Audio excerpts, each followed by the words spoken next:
The Ministry of Magic issued its post-war civilian reintegration memo on the 3rd of November, 1999. It was 4 pages long, printed on cream-colored parchment, and distributed to all former Order members, Aura trainees, and persons of operational significance who had participated in what the memo formally referred to as the conflict of 1997 to 1998. The document outlined, in measured bureaucratic language, a series of recommended adjustments for persons transitioning from active wartime engagement to civilian routine. It suggested regular meal times. It recommended consistent sleep schedules. It noted, in a subclause on page 3, that the resumption of seasonal traditions was considered beneficial to the reintegration process. Harry Potter had received his copy in late November. He had read it twice, filed it under a stack of similar ministry correspondence on the desk in his Grimmauld Place bedroom, and not thought about it again until he was standing on the front path of the Burrow on the 1st of December, with his trunk at his feet and the memo's language running quietly through his head. Resumption of seasonal traditions. The Burrow looked exactly as it always had in December. The garden was frost-edged and brown. The gnomes had retreated to wherever gnomes went in winter, and the house rose above it all in its improbable architectural logic. Extra rooms added at angles that made no structural sense, windows in odd places, a chimney that exhaled a thin curl of wood smoke, even in the absence of any visible fire. Someone had already hung a wreath on the front door. It was large and slightly lopsided, decorated with dried orange slices and small brass bells that rang faintly when the wind moved. Harry picked up his trunk and walked up the path. The door opened before he reached it. "You're early," said Ginny. Train was on time. She stepped back to let him in. He lifted his trunk over the threshold and set it down in the narrow entryway, which smelled of wood smoke and something baking, something with cinnamon in it, and possibly apples. A pair of Ron's boots were already by the door, unlaced and caked with mud at the soles. A Chudley cannon scarf had been draped over the coat rack with no particular care. "Ron's upstairs," Ginny said, closing the door behind him. "Mum's in the kitchen. Dad's not back from work yet." "Right. George is coming tomorrow. Percy's already here." Harry noted this without comment. He unzipped his jacket and hung it on the remaining hook of the coat rack. The hallway was warm in the way the Burrow always was. A warmth that came from the walls themselves, it seemed, as much as from any identifiable heat source. He was aware of it as a physical fact. He was aware also that he had already checked the front garden on the way in, noted the positions of the fence posts, the gate latch, the angle of visibility from the road. He had not made a decision to do this. It had simply happened. "Tea?" said Ginny. "Yeah, thanks." She moved toward the kitchen. Harry stood in the hallway for a moment, looking at the stairs, and then followed her. The kitchen was its usual organized disorder. Molly Weasley was at the stove, managing 3 pots simultaneously, with the focused efficiency of someone who had been doing exactly this for 30 years and had no intention of doing it differently. A rack of cooling biscuits occupied one end of the table. At the other end, a sheet of parchment had been tacked flat with a permanent sticking charm and weighted at the corners with salt and pepper shakers. Harry looked at the parchment. It was a schedule. It was a proper schedule, handwritten in Molly's precise, slightly compressed script with dates running along the top and tasks listed in rows beneath. Tree, 8th. Lights, exterior. 10th. Garlands, interior. 11th. Cards, post. 14th. Each task had a name beside it. Most of the names were Weasley names. Harry's appeared twice. Once beside Tree, assist, on the 8th, and once beside Cards, collection and post-run, on the 14th. He had not been consulted about either entry. "Sit down, Harry dear," said Molly, without turning from the stove. "Tea's nearly ready. You look thin." "I'm fine." "You look thin," she repeated, in a tone that did not invite further commentary on the subject. Harry sat. Ginny poured water from the kettle into 2 mugs and brought them to the table, pushing the biscuit rack slightly to make room. She sat across from Harry and wrapped her hands around her own mug. He looked at the schedule again. It was, he thought, a reasonable document. Logical. It distributed the work of Christmas preparation across a sensible number of days, assigned responsibility clearly, and built in what appeared to be buffer time around the larger tasks. It was the kind of document that assumed Christmas would happen on the 25th of December, because Christmas always happened on the 25th of December, and that the days leading up to it would proceed in an orderly and predictable fashion. He was aware that this was a reasonable assumption.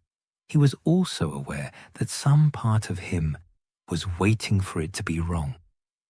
"Percy's in the sitting room," Molly said, setting a plate of biscuits in front of Harry with the air of someone completing a mandatory task. "He brought some ministry papers home. Don't let him read them at dinner." "I won't," said Harry. "I'm serious. Last Tuesday he brought a 12-page report on cauldron thickness regulations and read the whole thing over shepherd's pie. I'll tell him." Molly gave him a look that suggested she doubted this would be sufficient, and returned to the stove. The sitting room was warm and slightly cluttered with pre-decorating preparations. Several boxes had been stacked near the fireplace, their lids open to reveal tissue-wrapped ornaments, a tangle of fairy lights, and what appeared to be an extremely large quantity of tinsel in a shade of gold that was perhaps one step brighter than strictly necessary.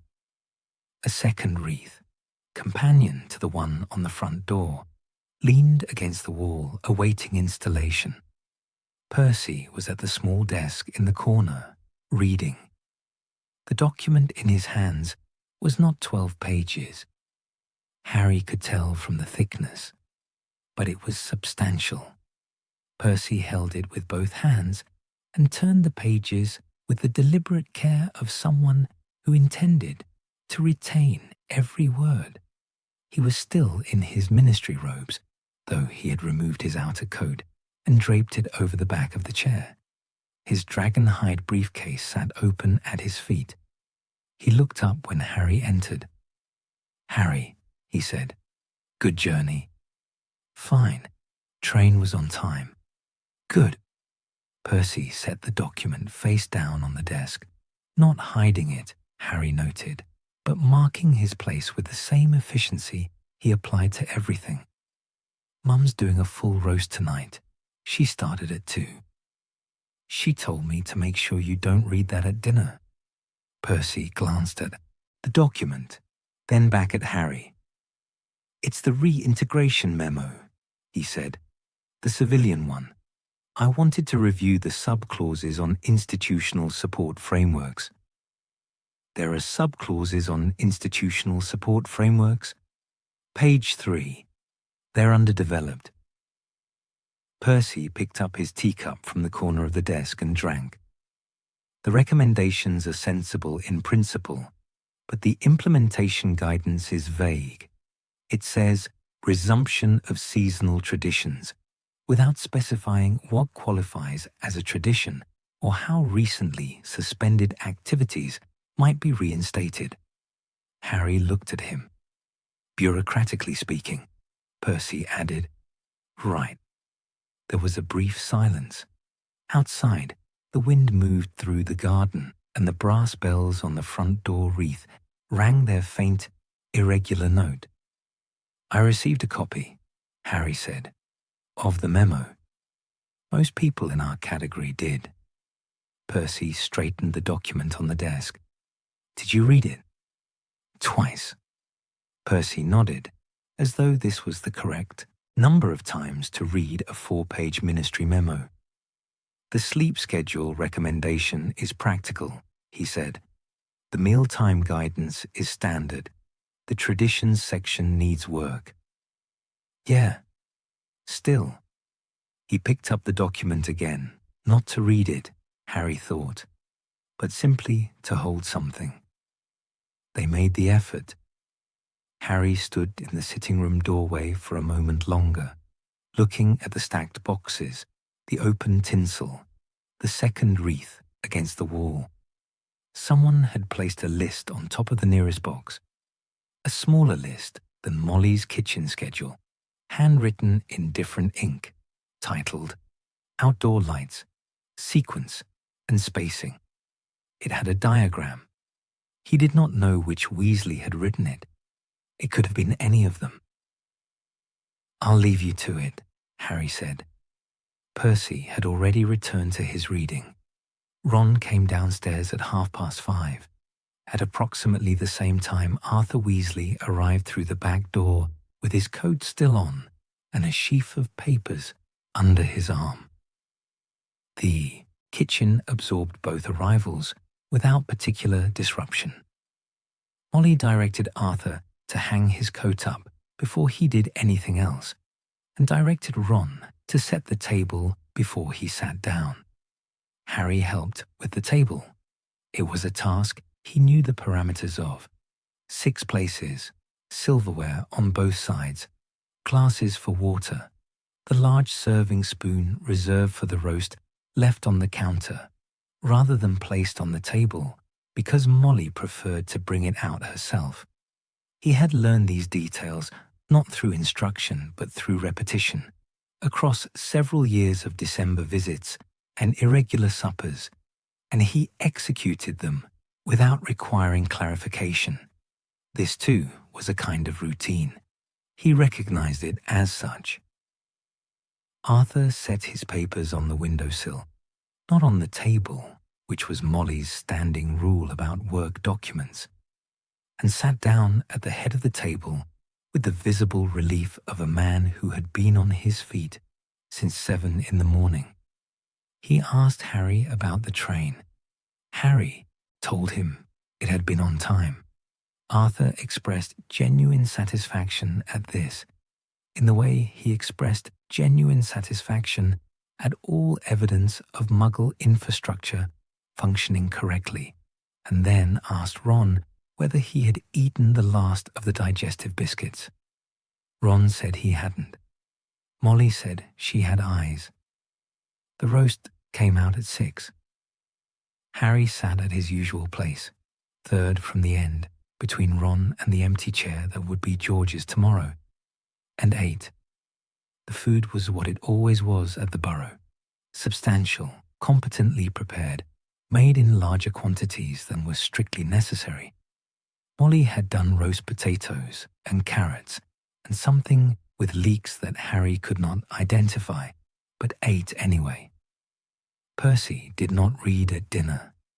He ate methodically and asked Arthur 3 questions about the ministry's post-war staffing restructure, which Arthur answered in reasonable detail while simultaneously buttering a second roll.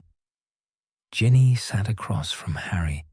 She ate without looking at him, particularly engaged in a low-level discussion with Ron about whether the Chudley Cannons would finish the season above 4th place, a subject on which their opinions diverged significantly.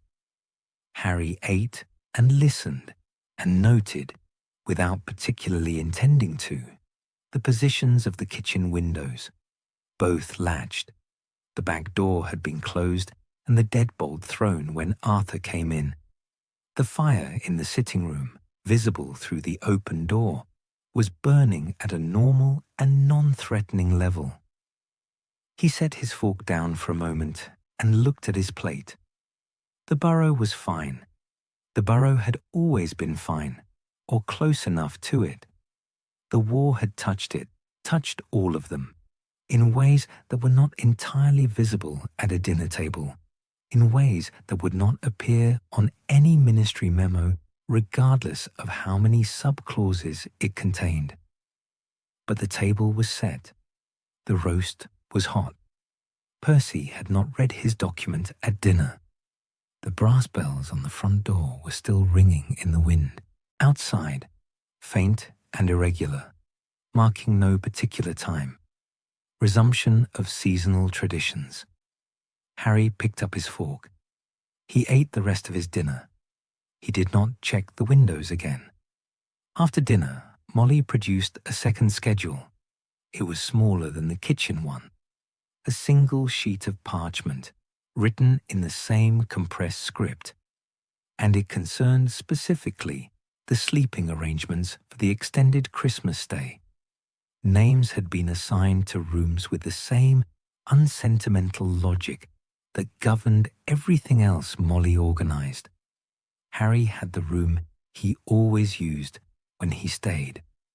Ron and Hermione arriving the following afternoon, had been allocated separate rooms on different floors, a fact which Ron received without comment, and which Molly delivered with the tone of someone who had made a decision and was not revisiting it.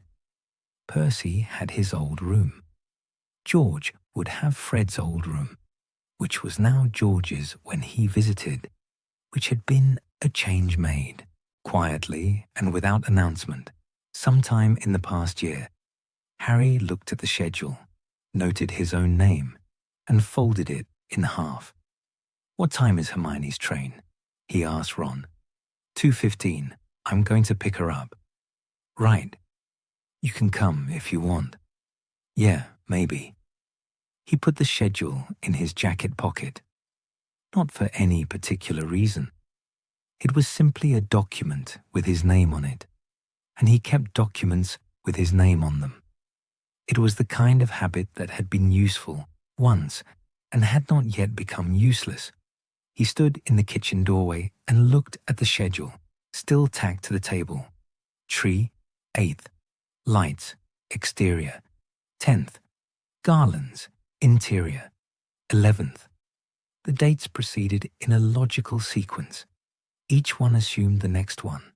Each one assumed that the 25th of December would arrive as scheduled, that the tree would go up and the lights would follow, and the cards would be posted by the 14th, and that none of this would be interrupted by anything that could not be managed with a plan and a reasonable distribution of tasks. Harry was aware that this was how December worked in general. He was aware that this was, in fact, how December had worked for most people for most of his life, and that the exceptions had been the exceptions, not the rule. He was working on believing that. The brass bells rang outside. He went upstairs. The decoration roster had been amended overnight. Harry noticed this at breakfast. The parchment was still tacked to the kitchen table with its permanent sticking charm. But 3 new entries had been added in the lower margin, written in slightly different ink. The letters fractionally larger than Molly's usual script, which suggested they had been added in a hurry or in low light or both. The new entries read, "Windowsill arrangements, all floors. 8th. Mantelpiece. 9th. Staircase banister. 12th. Each had a name beside it. Harry's name appeared again, this time beside the staircase banister. He had not been consulted about this either. He ate his toast and read the amended schedule and said nothing. Ron came down at 8:30, looked at the schedule and said, "She added the banister," in a tone of mild resignation. Arthur came through the kitchen at 8:45, coat already on, kissed Molly on the top of her head, noted that the schedule looked very comprehensive, and left for the ministry before anyone could ask him to be added to it. Percy appeared at 9 exactly. He sat down, poured tea, and read the amended schedule with the focused attention he applied to all official documents. The windowsill arrangements and the mantelpiece could be consolidated into a single task, he said. They're both interior surface decoration. Running them on consecutive days creates an inefficient workflow. It's not a workflow, said Molly without turning from the stove. It's Christmas. The principle is the same. Percy. He drank his tea. George arrived at 11. Harry heard the flue before. He saw him. The distinctive sound of the network engaging. A brief whomp of green flame. And then the sound of someone stepping through into the sitting room and saying, with a kind of practiced steadiness, "Delivery for one. Molly Weasley. Contents. One surviving twin, slightly used, still under warranty." Molly came out of the kitchen at speed and embraced him before he had finished dusting the flue powder off his jacket. George let her, standing with his arms at his sides for a moment, before raising one to return the embrace, briefly and without particular ceremony. Harry watched from the kitchen doorway. George was carrying a bag, a large canvas one, worn at the handles, with the Weasleys' Wizard Wheezes insignia printed on the side in letters that had faded slightly with use. He set it down near the fireplace when Molly released him and looked around the sitting room with an expression that was not quite readable. "Someone's been busy," he said, looking at the stacked decoration boxes. "We haven't started yet," said Molly. "That's today." "Right." George picked up his bag again. "I'll put this upstairs." He crossed the sitting room toward the stairs. Passing Harry in the doorway, he stopped. "Harry. George." They looked at each other for a moment. "You're on the banister," George said, nodding toward the kitchen schedule. "I saw it when I came through." "Yeah?" "Condolences." He went upstairs. The decorating began at noon, according to the schedule, because Molly had written, "Decorating, commence." 12 o'clock in the margin, and had no intention of commencing at any other time. Arthur had returned from the ministry at 11:30. He had, it emerged, requested a half-day, a fact which clearly pleased Molly and which Arthur mentioned with the careful casualness of someone who had been planning it for some time.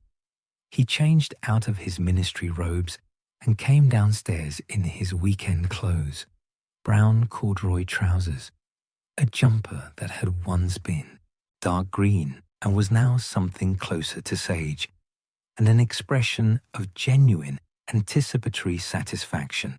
He had also, Harry noted, brought something in from the garden shed. It was a box, a large box, the size of a small trunk, made of plain wood with brass clasps and no markings on the outside. Arthur set it on the sitting room floor and opened it with the air of someone presenting something significant. Inside were ornaments, a great many ornaments. Harry had not counted them, but the impression was of a quantity that exceeded what any reasonable assessment of the available tree space would recommend.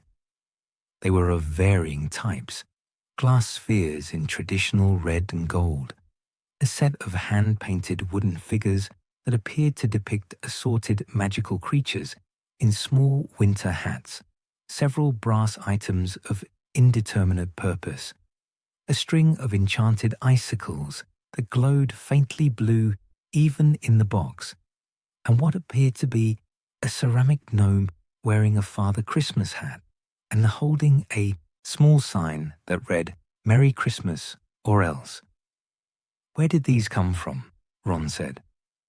"I've been collecting," said Arthur with considerable satisfaction. "Since when?" "October, mostly. I found the gnome at a muggle market in Wiltshire. The enchanted ones I sourced through a very reputable—" "Arthur," said Molly. "Yes?"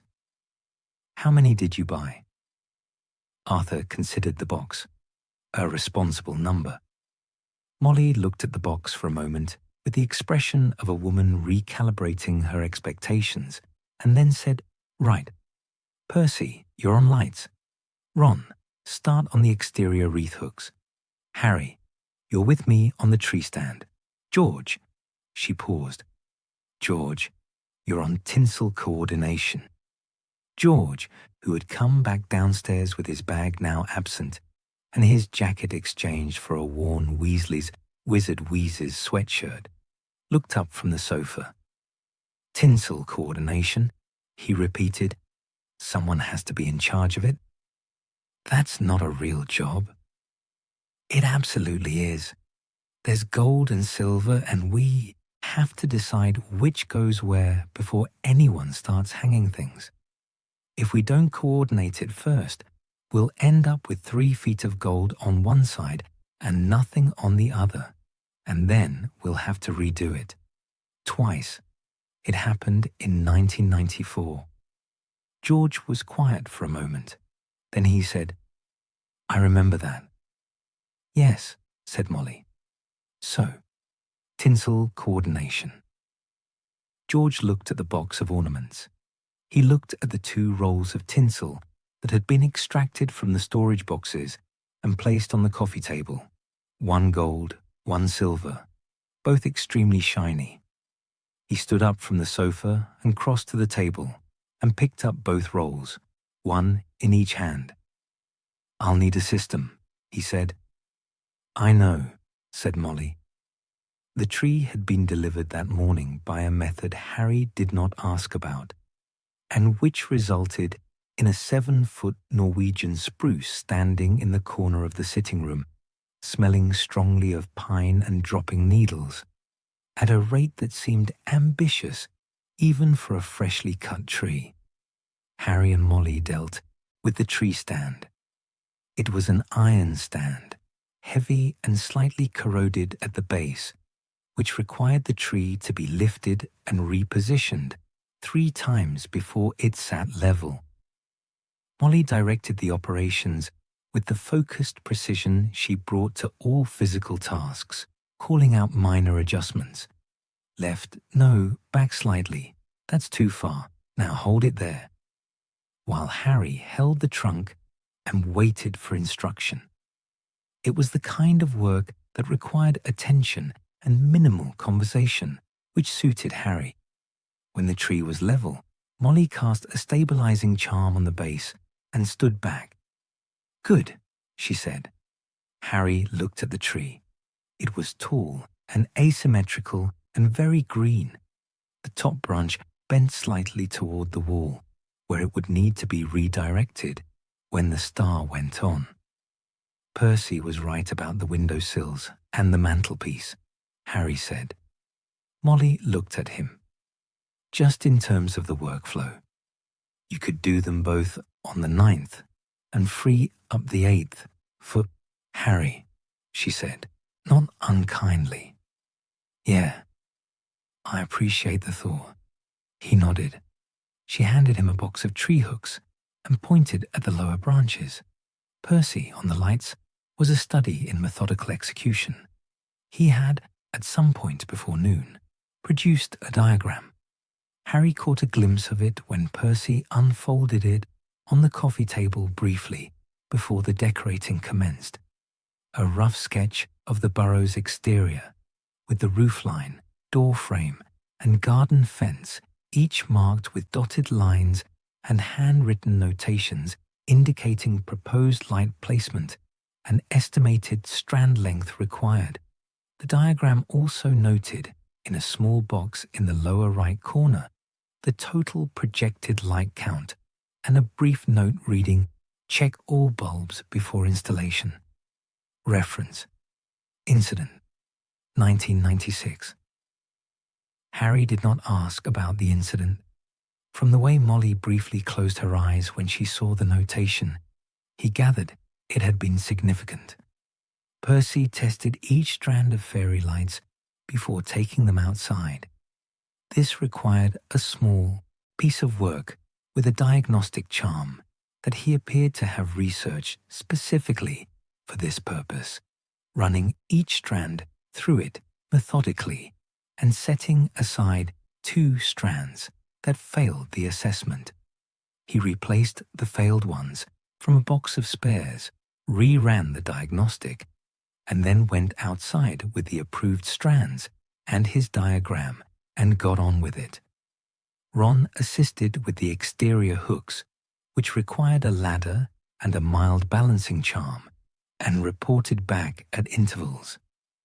"He made me hold the diagram," Ron said, appearing in the sitting room doorway at 12:30. "Is it going well?" Harry said. "Define well." "He's measured 3 sections of the roofline." "That's..." "With a tape measure, Harry. An actual physical tape measure." "Where did he even get a tape measure?" "He probably brought it." Ron looked at him for a moment.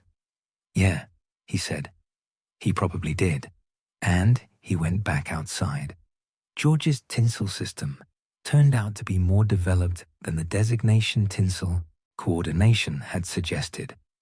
By 1 o'clock, he had divided the sitting room into 4 quadrants, using the furniture as reference points, and allocated a specific tinsel sequence to each: gold, silver, gold for the fireplace wall, silver dominant for the window wall, alternating at equal intervals for the 2 walls flanking the door. He had written this out on a piece of paper torn from the back of a Weasley's Wizard Wheezes order form. Harry could see the invoice template printed on the other side, and weighted it on the coffee table with the ceramic gnome. The work itself was straightforward. George moved through the room with the same deliberate efficiency he had shown at the top of the stairs, placing each strand of tinsel at the intervals his system required, and checking it against the paper. He did not whistle or talk to himself, or do any of the things Harry associated with George Weasley working on something that pleased him. He simply worked. Harry, done with the lower branches of the tree, moved to the middle section and hung ornaments in the gaps between the tinsel George had placed on the nearest wall. They worked in adjacent spaces without speaking for a while. At some point, Harry picked up one of the wooden ornaments from Arthur's box, one of the magical creatures in small winter hats, this one depicting what appeared to be a niffler wearing a red scarf and carrying a small wrapped parcel, and held it for a moment. "Did you know he'd been collecting these since October?" Harry said. George glanced at the ornament. "Mum told me in November. Said he'd owled her a photo of the gnome from Wiltshire, asking if it was too much." "What did she say?" "She said it was perfect." George hung a length of silver tinsel on the picture rail, smoothed it flat, and stepped back to assess the placement. She was right, actually. Harry hung the niffler on a middle branch. Hermione arrived at 2:30, as scheduled. Ron had left at 1:15 to collect her from the station, a process that, according to the brief account they gave on arrival, had proceeded without incident, except for a minor disagreement about whether Ron had given Hermione the correct platform number, which Hermione felt he had not, and Ron felt was a matter of interpretation.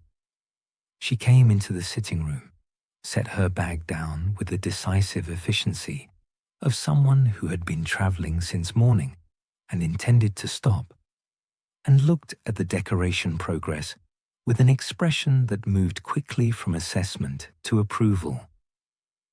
"The tinsel system is good," she said to George. George looked up from the coffee table, where he was updating his allocation notes. "Thank you. The 4-quadrant model is more spatially coherent than a single sequence approach." That was my thinking. The window wall might benefit from moving the secondary gold strand 2 inches left. It's currently sitting just outside the natural sight line from the sofa. George considered this, looking at the window wall. He moved the strand 2 inches left. "Better," said Hermione. She picked up her bag and went to find her room. By 4 o'clock, the sitting room had been transformed by the accumulation of small, completed tasks. The tree was strung with fairy lights, Percy's, installed with a precision that meant the coverage was unusually even, and hung with ornaments from the base to approximately 5 feet, which was as far as Harry and Ron and George had reached without resorting to the ladder Percy had brought inside. The tinsel system was in place on all 4 walls. The mantelpiece had been cleared of its usual accumulation of papers and owl feathers, and Molly had placed 3 pillar candles in brass holders along its length, unlit but ready. Arthur's box was still more than half full. "We'll do the upper branches tomorrow," Arthur said, examining the tree with the look of a man well satisfied with the day's work. "And I thought, for the top, I found something rather special at a—" "Arthur," said Molly. "It lights up," he said, "and rotates." There was a brief pause. "Show us tomorrow," said Molly. Arthur nodded and closed the box lid. Tea was at 5, because that was when Molly made tea, and everyone gathered in the kitchen for it without being asked. It was the natural consolidation point of a shared working afternoon, the point at which the distributed tasks of the day drew back together and everyone settled into the same room and the same conversation, drinking tea and eating the biscuits that Molly had made that morning and reporting informally on what had been accomplished. Percy confirmed the exterior lights were fully operational and passed his diagnostic assessment. Ron reported that all the exterior wreath hooks had been installed correctly and were weight tested. George said the tinsel system was complete, documented, and reproducible for future years, which he said without any particular emphasis, and which no one responded to with any particular emphasis, and which Harry noted had nonetheless landed in the room and settled there quietly. Hermione had, in the course of the afternoon, produced a small handwritten document from her bag, a single sheet, neat and organized, and placed it on the kitchen table beside the decoration schedule. "I've been thinking," she said, "about traditions." Everyone looked at the sheet. "Muggle ones?" said Ron. "Some of them, yes. There are several that aren't specifically Muggle in origin. They're just common enough in Muggle culture that we don't usually associate them with wizarding practice. I thought it might be worth introducing a few on a trial basis. I've listed them here with a brief rationale for each." Molly looked at the sheet. She did not pick it up, but she looked at it carefully, reading from where she sat. "The Yule log is already a wizarding tradition," she said. "We've done that." "Yes, I noted that in the footnote," said Hermione. "Items 1 and 2 are the ones I think are most relevant for this year. Item 1 is a shared outdoor activity on Christmas Eve, a walk specifically to a fixed point and back. Item 2 is a written record of something from the year that the household wants to carry forward into the next one. Not sentimental, just a record, a note. The kitchen was quiet for a moment. Arthur leaned forward and picked up the sheet. He read it. He passed it to Molly. Molly read it. She set it down. Item 2, she said, after a moment. Would each person write their own, or would it be collective? I thought individual, said Hermione. Written privately, kept privately, but done on the same night. So it's shared in structure, even if not in content. Molly looked at the sheet again. Then she nodded. Once. We'll try both, she said. I'll add them to the schedule. She stood up and went to the kitchen table, and, with the same steady hand she had used on all the other entries, added 2 new lines to the decoration roster. Christmas Eve walk, 24th. Year record, individual, 24th evening. Harry read them from across the table. Then he drank his tea. The document was 1 page long. Hermione had produced it from her bag the following morning. Not the same sheet she had presented at tea the previous evening, but a revised version, updated overnight with additional detail. Harry saw it when he came downstairs at 8:30 and found her already at the kitchen table with a mug of tea and a pen. A Muggle pen, blue ink, the kind that clicked at the top, making a final notation in the lower margin. She looked up when he sat down. I added a 3rd item, she said. Harry poured himself tea from the pot. What's the 3rd item? Mince pies from scratch, not the bought ones. She capped the pen. I know Molly usually buys them from the Wizarding Bakery in Ottery, St. Catchpole, but I found a recipe, a proper one, with actual mincemeat made 3 weeks ahead. And I thought it was worth proposing. It's the 8th of December. I know. That's why I'm proposing it this morning. Harry looked at the document. It had been reformatted since the previous evening.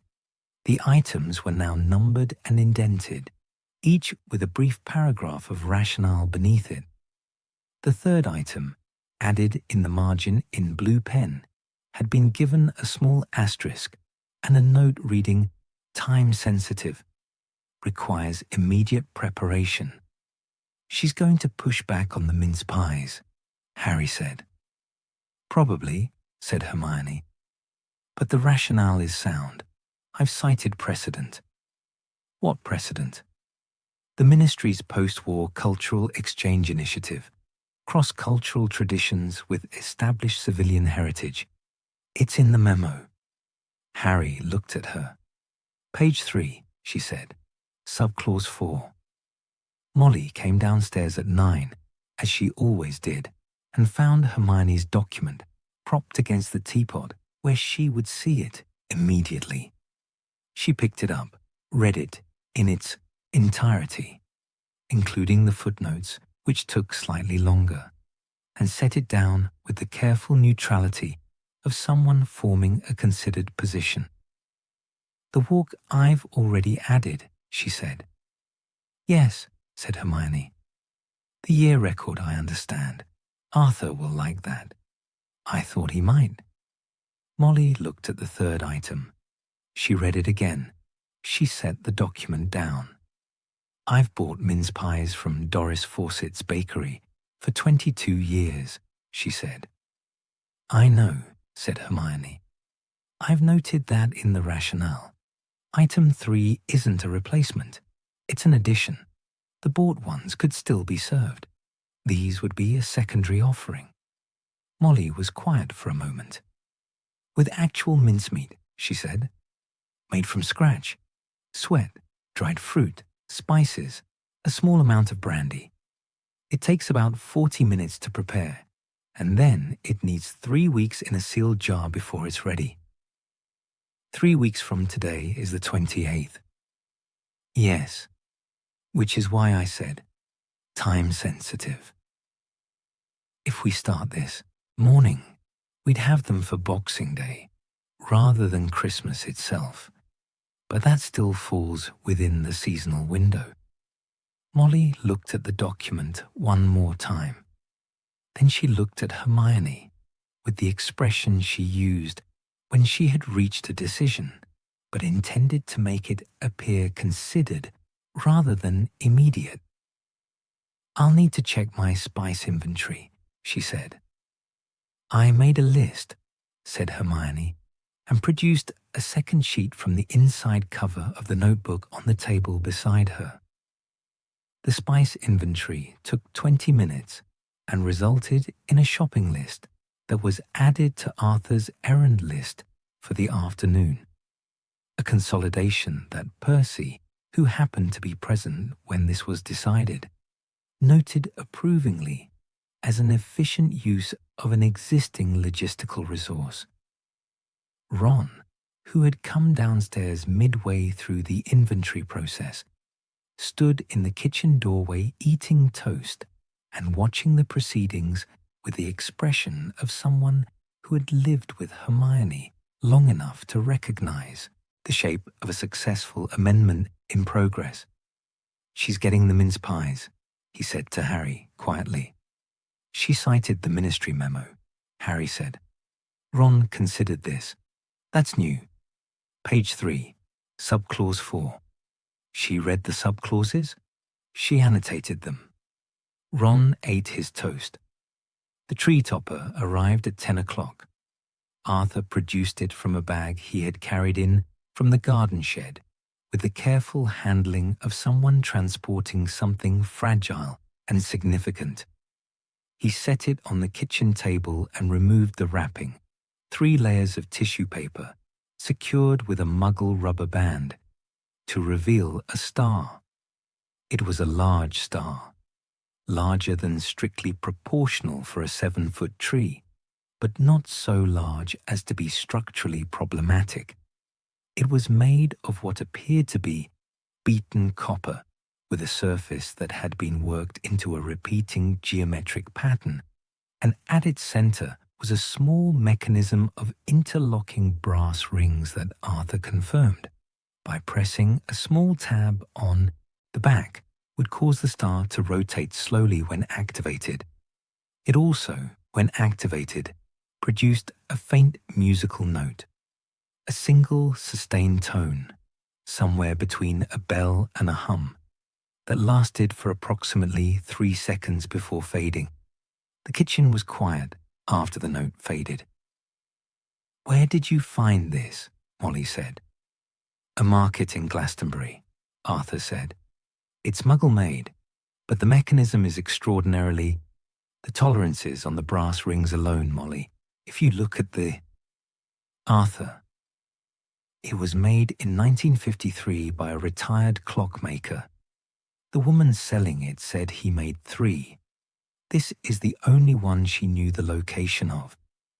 Molly looked at the star for a long moment.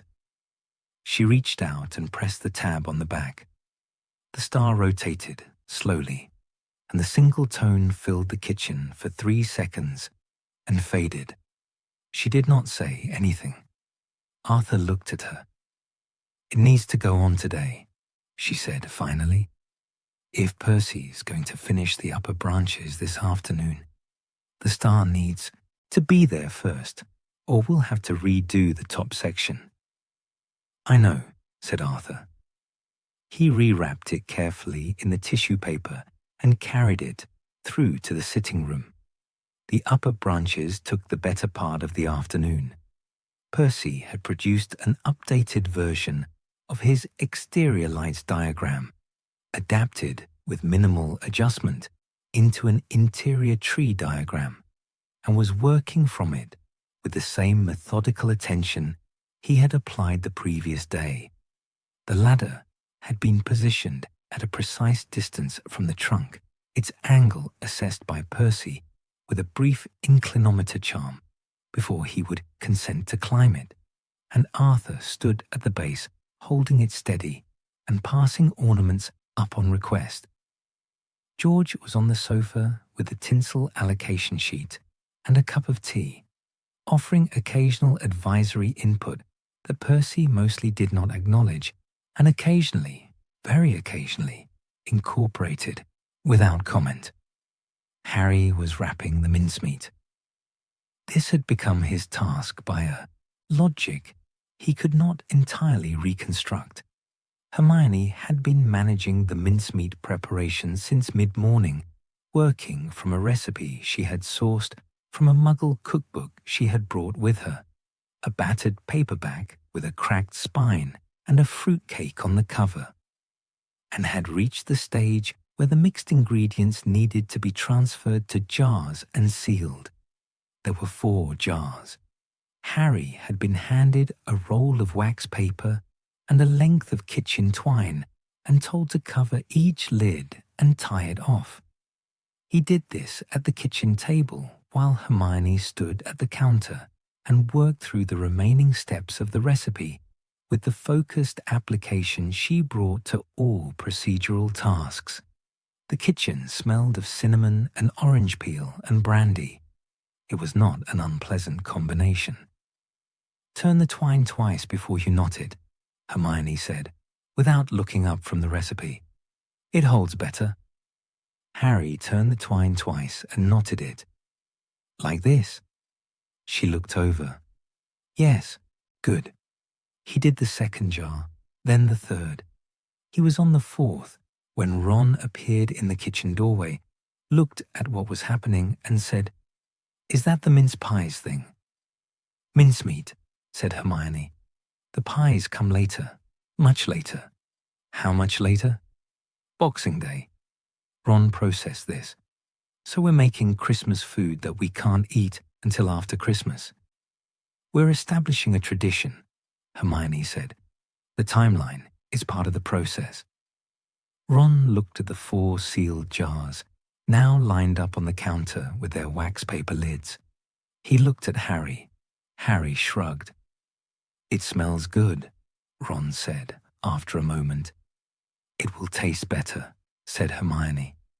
Ron got himself a biscuit from the tin and went back to the sitting room.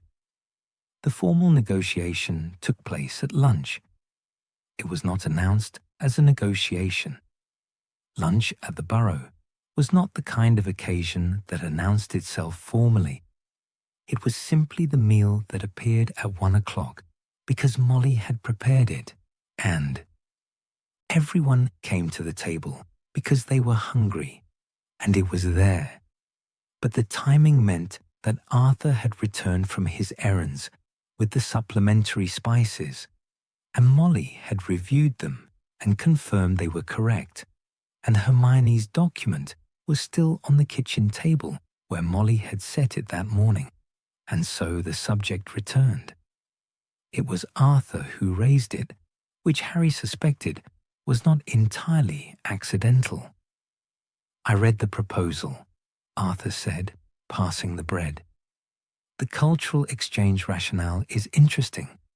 I wasn't aware that sub-clause 4 covered seasonal traditions specifically."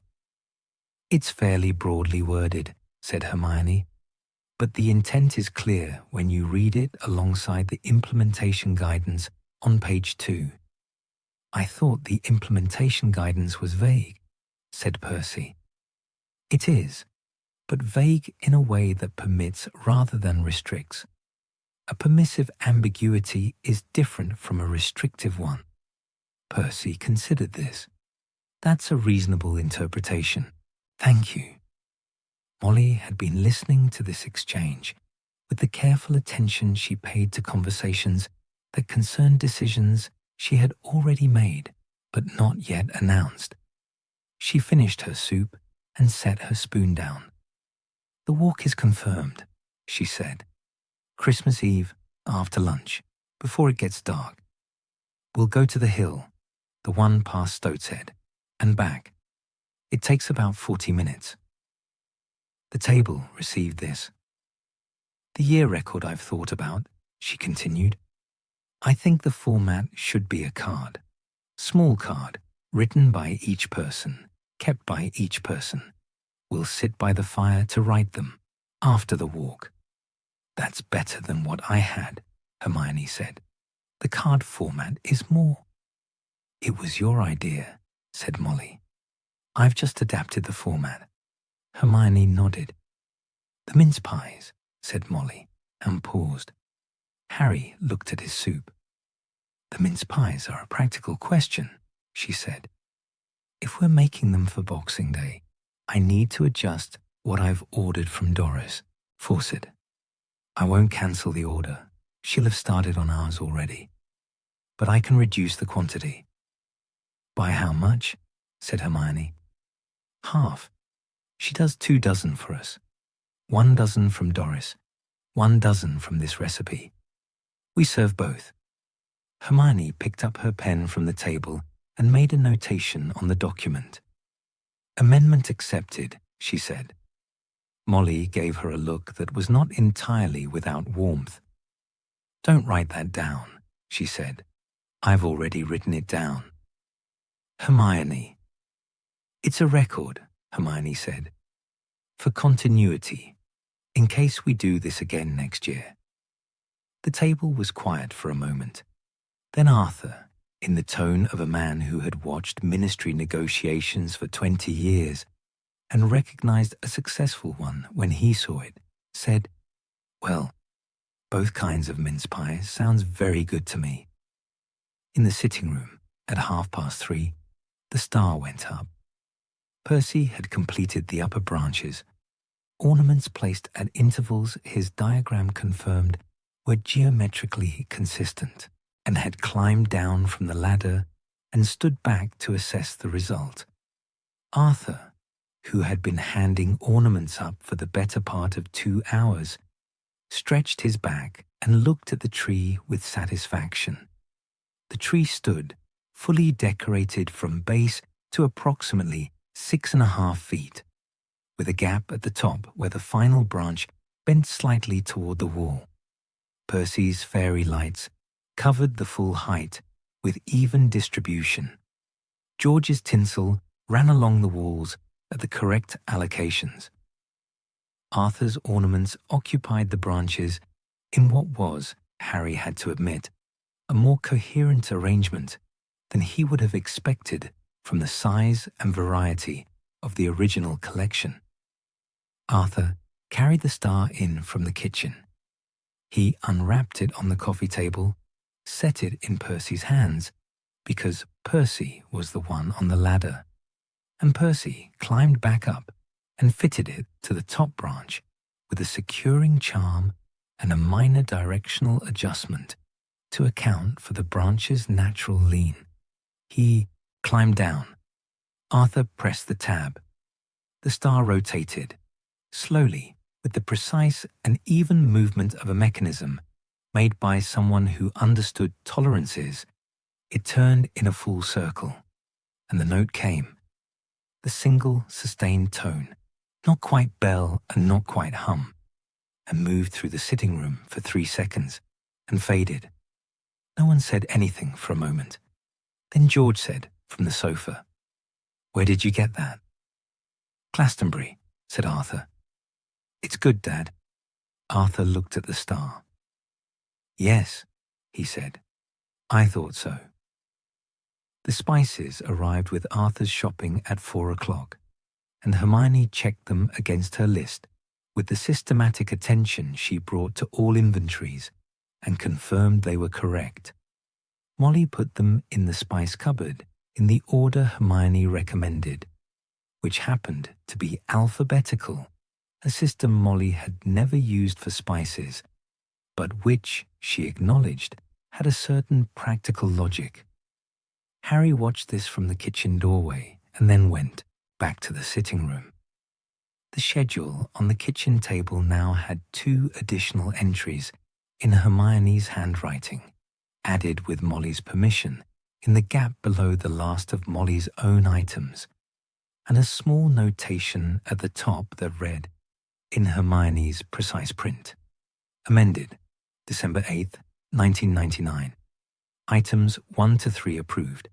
See reverse for rationale. The reverse had the rationale. Harry had read it briefly while the mincemeat jars were drying. The rationale was thorough. It cited the ministry memo correctly. It made a reasonable case for the institutional value of new traditions alongside established ones, not as replacements, but as evidence of a household's capacity to absorb change without losing continuity. He thought it was probably right.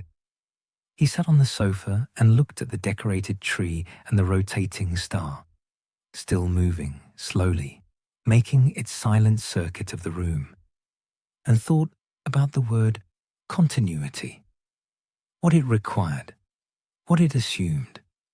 It assumed there was something to continue. He was aware, in the particular way he had been aware of things since November, that this was no longer in question. The war had ended. The continuity was intact. The borough's schedule ran to the 25th and beyond, to Boxing Day and its mince pies, to next year's roster. He was working on believing that this was simply true and did not require his vigilance to remain so. The star completed another slow rotation. The note came and faded. The owl arrived at breakfast on the 9th. It was a standard ministry post owl, grey, efficient, disinclined towards ceremony, and it landed on the kitchen windowsill at 7:53, which Harry noted because he had been awake since 6 and had been watching the clock with the low-level attention he gave to all regular intervals. The owl carried a single letter, addressed to George in handwriting Harry did not recognize, and it waited with the patient professionalism of a bird that had no interest in the household's business beyond the delivery. George came downstairs at 8, saw the owl, and took the letter without opening it. He sat at the kitchen table and turned it over once, read the return address on the back, Weasley's Wizard Wheezes, 93 Diagon Alley, London, and set it beside his tea. "Your own shop is owling you," Ron said. "My assistant manager," said George. "Verity. She does the end-of-month stock audit. It's the 9th. She does a mid-month preliminary as well." George picked up the letter and opened it with a clean tear along the top edge. He read it. He folded it and put it in his jacket pocket. "I need to go in today," he said. "Stock discrepancy. Pre-Christmas inventory before we close for the holiday." Molly looked up from the stove. "It's just a supply run," George said before she could speak. "I'll be back for dinner." "I'll come," said Harry. George looked at him. "If you need a hand," Harry said. There was a brief pause. Not uncomfortable, but present. George looked at his tea, and then at Harry, and then, with the minimal expression he had been operating at since he arrived, said, "Fine, bring a jacket. The stockroom's cold." They took the Flue to Diagon Alley at 9:30. Weasley's Wizard Wheezes occupied the same premises it always had. The building with the painted exterior, the enormous mechanical figures above the entrance, the window displays that changed weekly according to a rotation schedule George had established in the shop's second year of operation. The figures above the entrance were currently dressed in Christmas-themed costumes, top hats trimmed with holly, striped scarves, expressions of mechanical cheerfulness that had been painted on and did not alter regardless of the weather. It was cold. George had been right about the jacket. The shop was closed. The sign on the door read, "Closed for stock audit."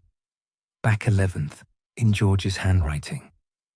But George unlocked it with his wand and pushed the door, open and went in without ceremony. Harry followed. The interior of Weasley's Wizard Wheezes smelled of sugar and something chemical that Harry had never been able to identify precisely.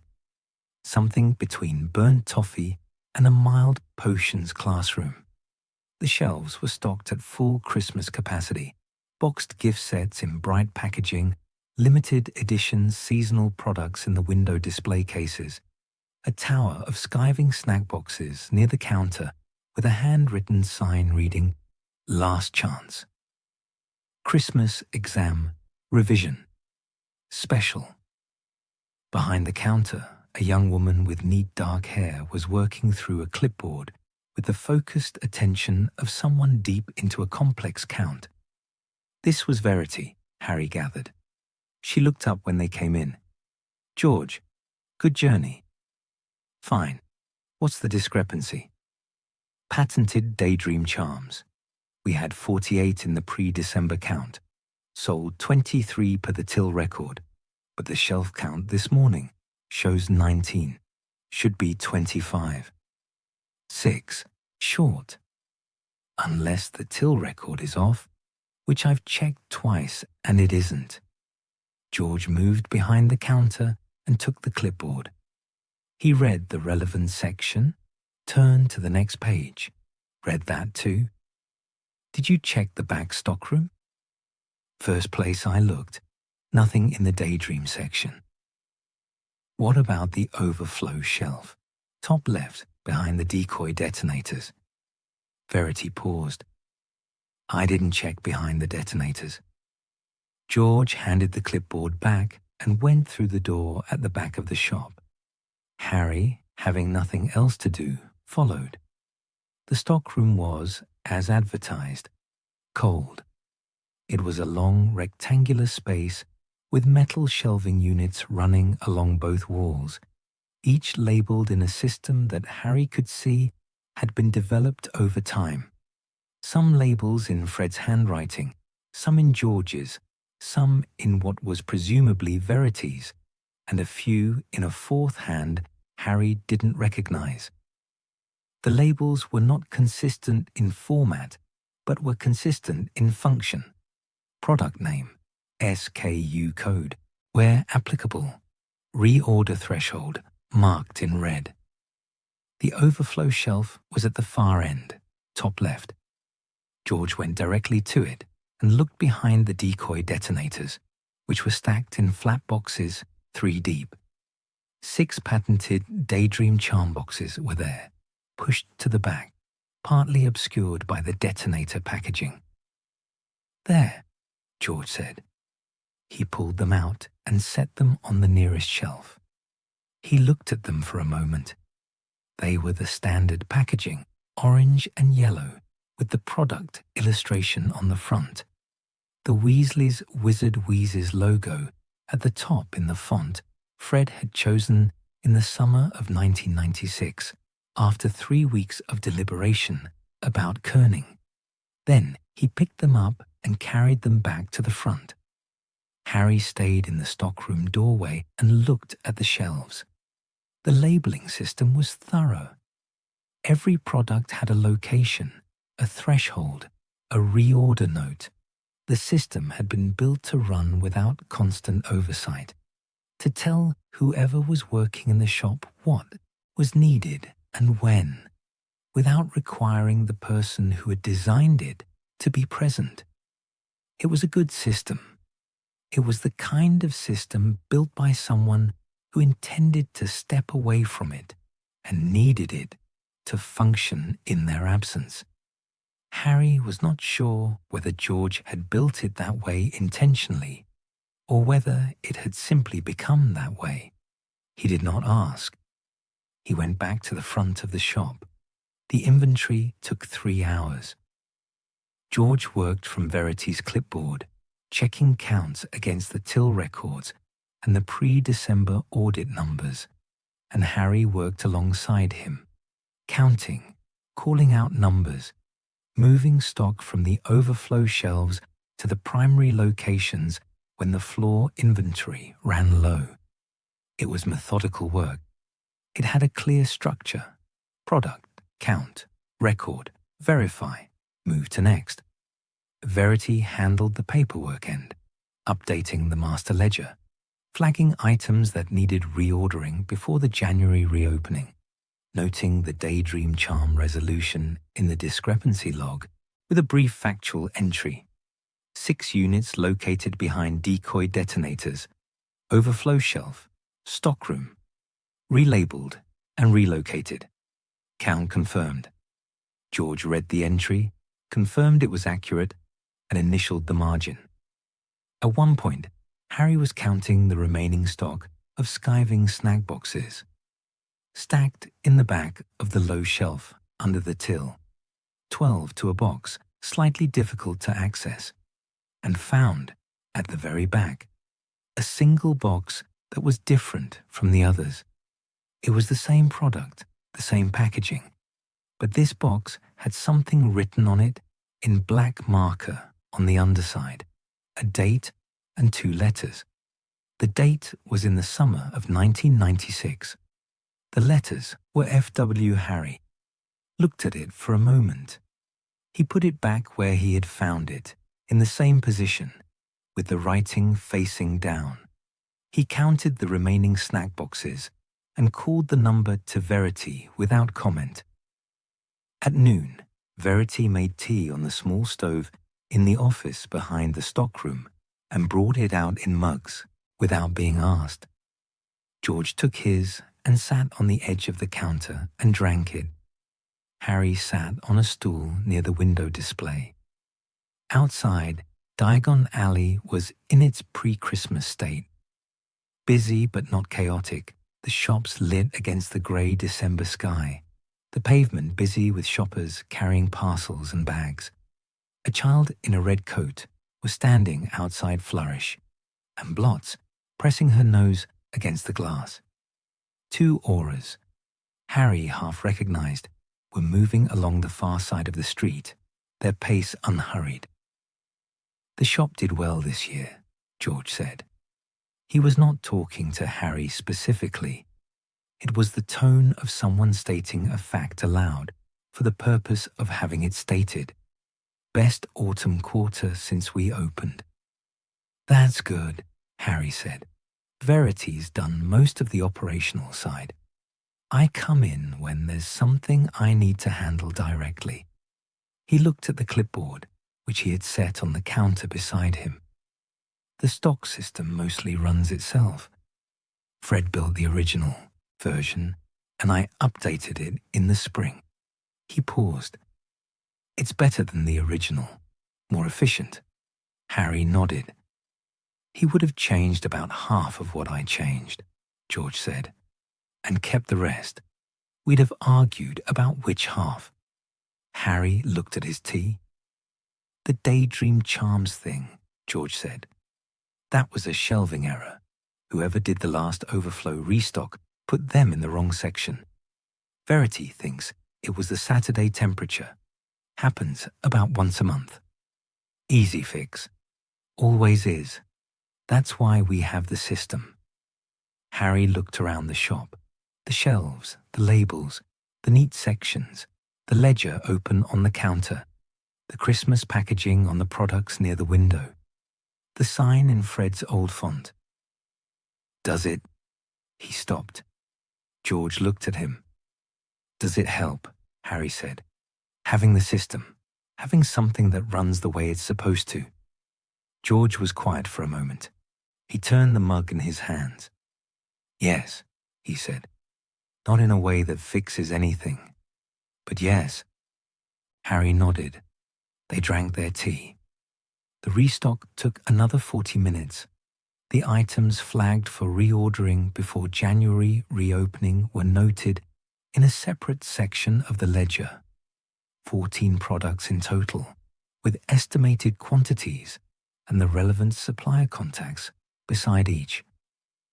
George reviewed the list, made 2 amendments, adjusting the quantity on one item up and removing another from the list entirely, noting the reason in the margin, and handed it to Verity for processing.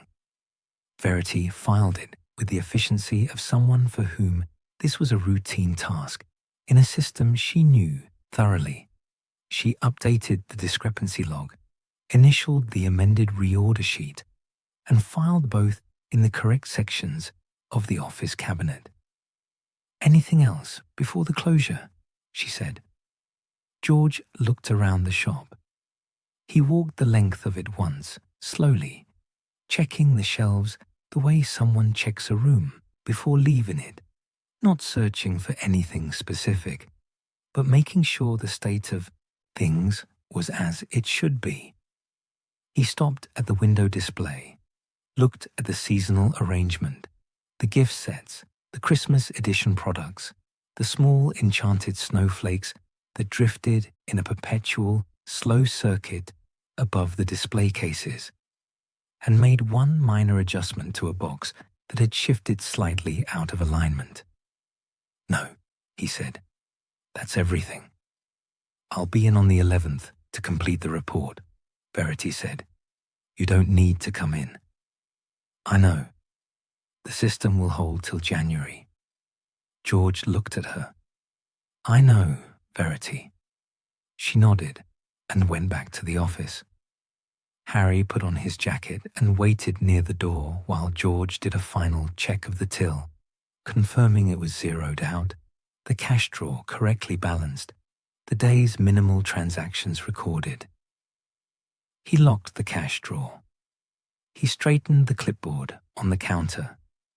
He looked at the shop for a moment from the door. Harry looked with him.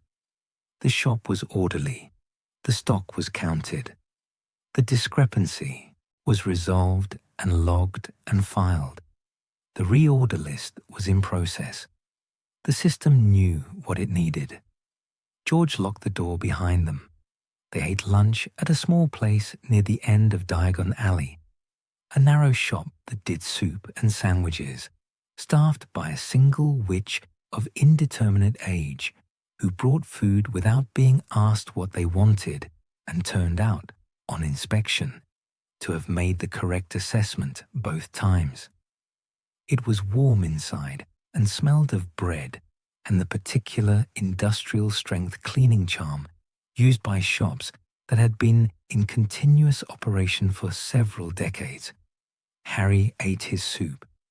George ate his sandwich. They did not talk much. At some point, George said, "I found some of Fred's order forms in the back of the stockroom in February. His handwriting, notes in the margin about what to reorder and why. Very detailed." Harry waited. "I kept them," George said. "Filed them under January 1997 in the archive, which is where they'd have gone anyway. In order." "That makes sense," Harry said. "Yes," said George. "It does." He ate the second half of his sandwich. Harry finished his soup. They were back at the Burrow by 3:30, well before dinner as promised. Molly assessed their return with the brief visual check she performed on anyone arriving through the flue, and confirmed, apparently to her satisfaction, that they were present and undamaged. "How was the shop?" she said. "Stock discrepancy," George said. "All resolved." "Good." She turned back to the stove. "Dinner's at 6. Percy's been asking about the banister garland." "I'll do the banister," Harry said. Molly nodded. George went upstairs. Harry stood in the kitchen for a moment, looking at the schedule on the table. The familiar list of dates and names, amended twice now, running clean and sequential to the 25th and beyond. Staircase banister, 12th. H. Potter. 2 days from now. A defined task with a clear location and a manageable scope. He would need the green garland from the second decoration box, the brass hooks from the shelf in the sitting room, and approximately 45 minutes. He knew how to do this. He went to find the hooks. Christmas Eve arrived in stages. The first stage was the light. the particular low, grey-white light of a December morning that came through the curtains of Harry's room at the Burrow, with no urgency and no particular angle, the kind of light that communicated to anyone paying attention that the sky intended to remain overcast for the duration of the day, and had no plans to deviate from this. Harry was awake before it arrived. He had been awake since 5:43, which he knew because he had looked at the clock on the bedside table at 5:43, and then again at 6:01, and then again at 6:22, and somewhere between 6:22 and 6:48, he had given up on the project of sleep and sat up. He sat on the edge of the bed for a moment. The house was quiet. The particular quiet of a house containing 7 people, all of whom were still asleep, which was a different quality of quiet from an empty house, denser, warmer, broken at intervals by the small sounds of habitation, a floorboard settling, the distant sound of the kitchen clock marking the half-hour, the faint creak of the staircase that always sounded from the 3rd step when the temperature dropped. Harry knew the Burrow's sounds the way he knew the sounds of any place he had spent significant time in. He had catalogued them without intending to, over several years of visits, in the same way he had catalogued the positions of the windows, the angles of visibility from the main rooms, the location of the exits. He stood up. He went to the window. The garden was frost-covered and still. The gnomes were invisible, underground or behind the shed, wherever they went in cold weather. The gate at the far end of the garden was latched. The lane beyond it was empty. The sky above the hill at the end of the lane was the grey-white of the light in the room, uniform and unbroken. Harry looked at the lane for approximately 45 seconds. Nothing moved. He got dressed and went downstairs. The kitchen was empty. He made tea with the automatic efficiency of someone who had been making tea in this kitchen for long enough to know where everything was without looking. Kettle, water, teapot on the second shelf, mugs on the hooks beneath the cabinet. He made enough for 2 on the reasonable assumption that someone else would come down before he finished his first cup, and sat at the table with the schedule in front of him. Christmas Eve walk, 24th, after lunch. Year record, individual, 24th evening. Both items in Hermione's handwriting, added at the bottom of Molly's schedule on the 8th. Below them, in Molly's own hand, a final entry that had appeared sometime in the past 2 days. Christmas Eve dinner, 7 p.m. Full household. That was today's schedule. Walk after lunch. Records in the evening. Dinner at 7. It was, Harry noted, a reasonable and manageable structure for a day. He drank his tea. By 8 o'clock, the kitchen had filled by the usual incremental process.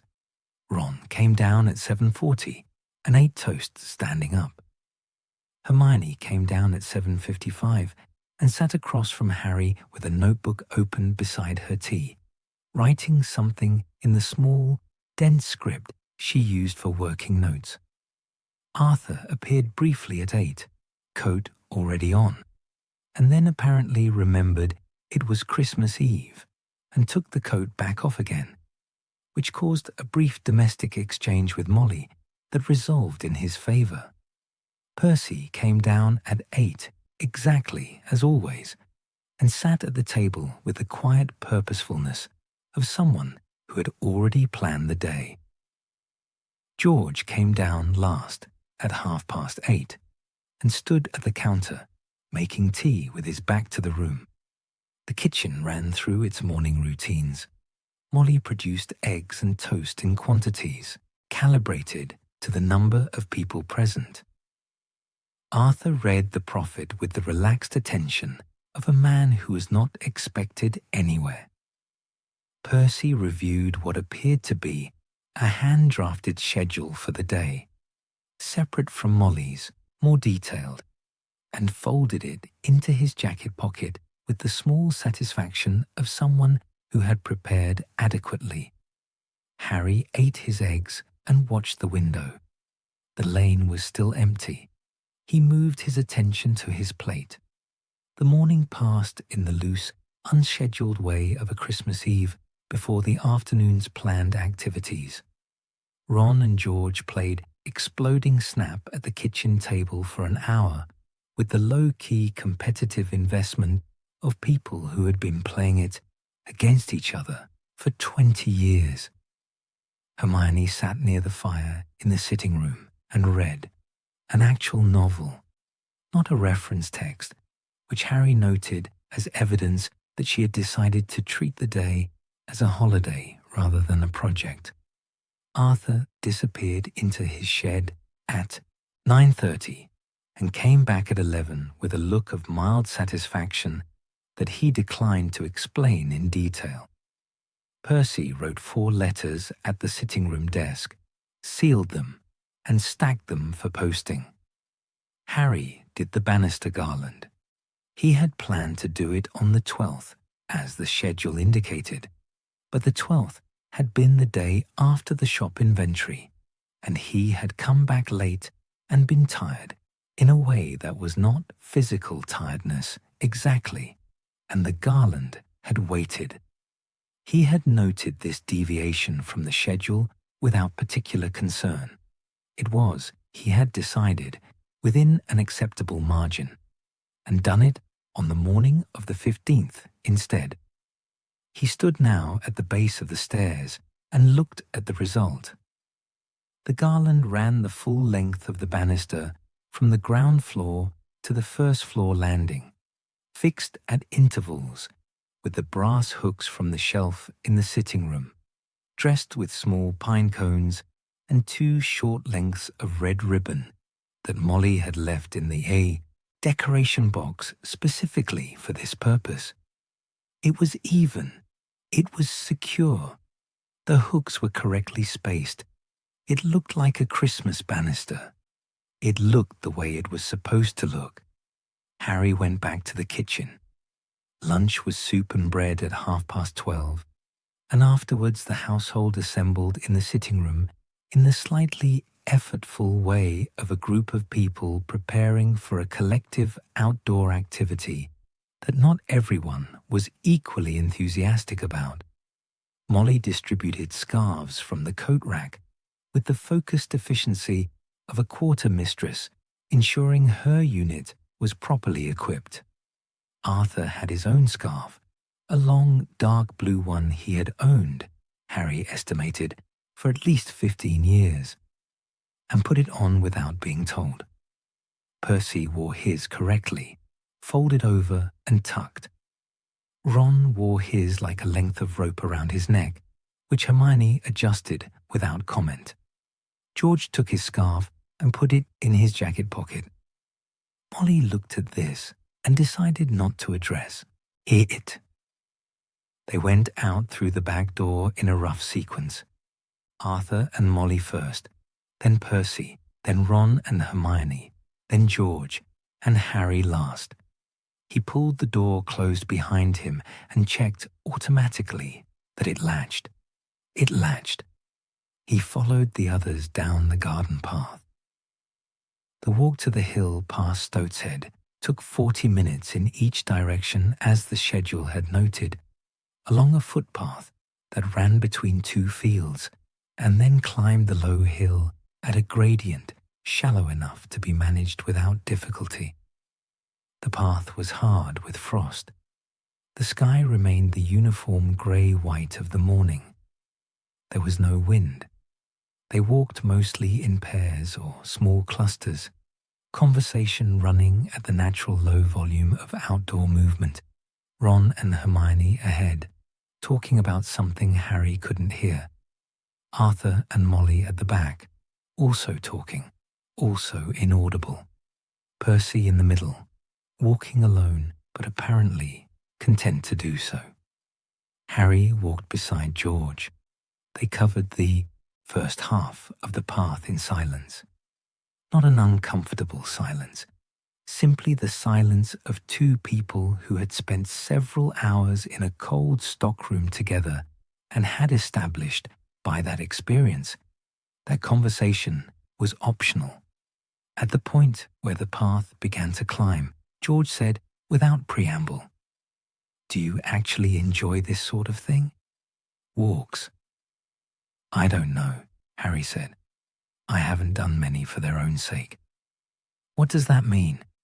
"I mean, I've walked places because I needed to get somewhere, or because I was looking for something, or because there wasn't another option." He thought about it. "I don't think I've ever gone for a walk, specifically because it was a walk." George was quiet for a moment. "Fred hated walks," he said. He said they were just movement with the interesting bits removed. Harry considered this. What are the interesting bits? Destination, or purpose, or ideally something exploding. Right. "I don't hate them," George said. "I don't have a strong opinion about them. I'm here because Mum put it on the schedule, and I don't have a reason not to be." "Same," said Harry. They climbed the hill. The top of the hill was unremarkable in the way of English countryside in December.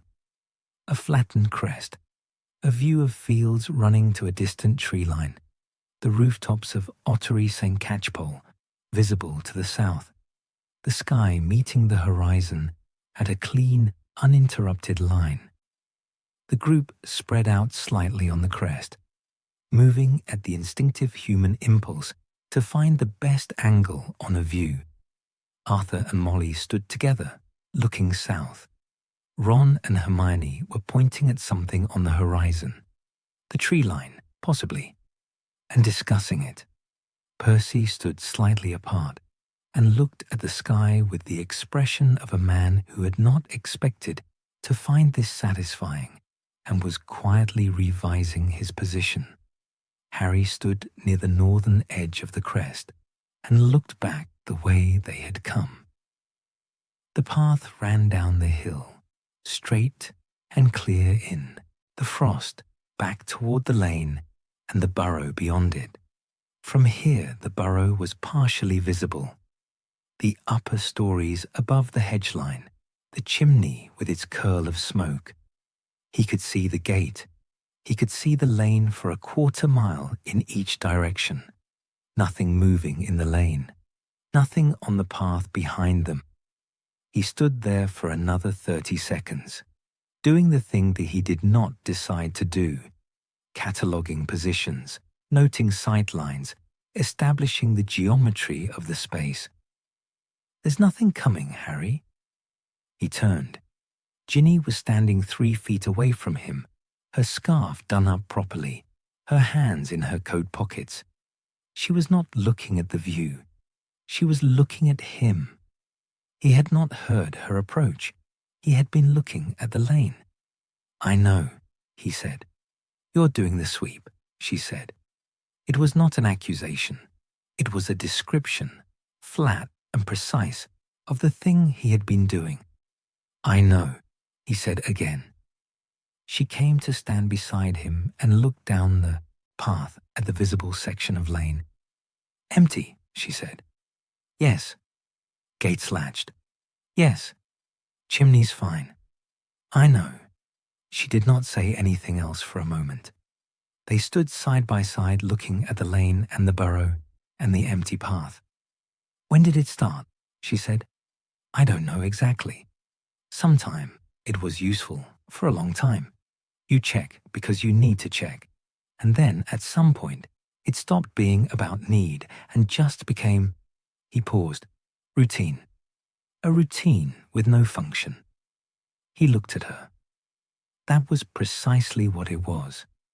He had thought this himself, in approximately those terms, on the night in the kitchen when he had stood looking at the schedule, and understood that his vigilance had become a system running without purpose. "Yes," he said. Ginny was quiet.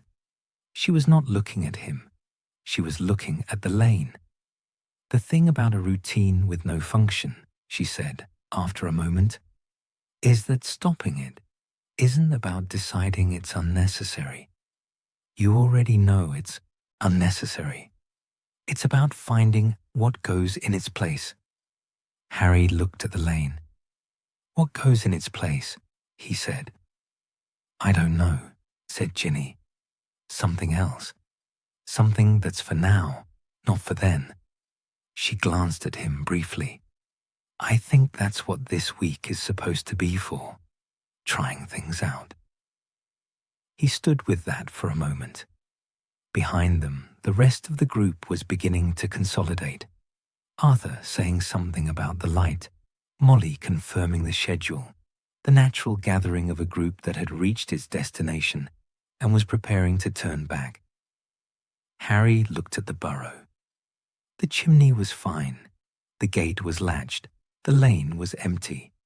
He turned away from it. "Ready?" said Ginny. "Yeah," said Harry. "Let's go back." They reached the burrow at 3:30, cold at the extremities and warmer at the core in the way of people who have spent 40 minutes walking at a purposeful pace in December. Molly took stock of everyone's state at the back door and noticed 2 steps into the kitchen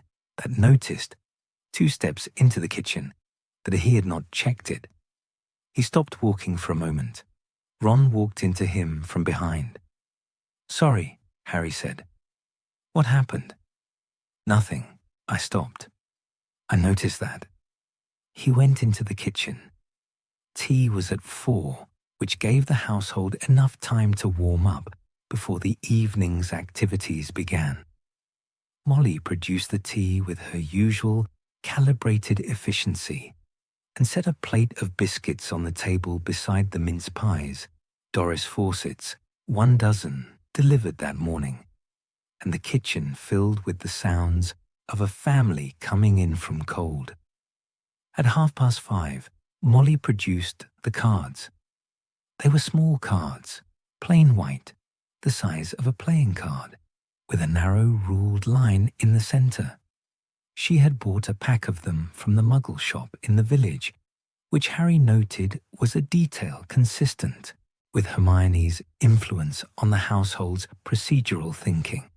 She put one at each place at the kitchen table and put a pen beside each one. Muggle pens, blue ink, the clicking kind. "You don't have to share them," she said. "Just write them. Keep them." There was a brief pause around the table as everyone assessed the task. Percy picked up his pen first, which was not surprising. He wrote without hesitation, 3 lines, precise and contained, and placed the card face down beside his mug. Arthur wrote more slowly. He looked at the ceiling once, then at Molly, then at his card. He wrote 2 lines, read them back, and wrote a third. Hermione wrote, and then crossed something out and wrote again. The final version appeared to satisfy her. Ron looked at his card for a long time. He wrote 1 line. He put his pen down. George sat with his pen in his hand and the card in front of him, and did not write for approximately 2 minutes. Then he wrote something. Harry could not see what, and turned the card face down in the same motion, in the manner of someone completing a task before it could be reconsidered. Harry looked at his own card. The ruled line was narrow. The space was small. 1 thought. 1 thing from the year, from this year, the first one without a war, worth carrying into the next. He thought about the stockroom and the order forms in Fred's handwriting filed under January 1997. He thought about the banister garland hanging level and correctly hooked. He thought about the schedule on the kitchen table, running clean to the 25th and beyond. He thought about standing on the hill and turning away from the lane. He picked up his pen. He wrote, "Next year is a reasonable assumption." He turned the card face down. Around the table, the family was quiet. The fire in the sitting room was audible from here, a low, steady burn. The brass bells on the front door were faint through the kitchen wall, still ringing their irregular note in the cold outside. Molly looked around the table at the face-down cards. "Good," she said. She picked up her own card. She had written hers before anyone else arrived at the table, Harry realized, which was consistent with everything he knew about how she operated, and folded it once and put it in her apron pocket. "Dinner's at 7, she said. "Everyone wash up." The table cleared. Harry picked up his card and folded it and put it in his jacket pocket, in the same place he had put last week's sleeping arrangement schedule. 2 pieces of paper. One said, "Where to sleep." One said, "Why." He went upstairs to wash up for dinner. Christmas morning had no agenda. Harry had looked at the schedule the night before, after dinner, before going up, and confirmed this. The decorated parchment on the kitchen table ran through the 24th with its 2 final entries, Hermione's additions, and then stopped. The 25th had nothing written beside it. No task, no time, no name.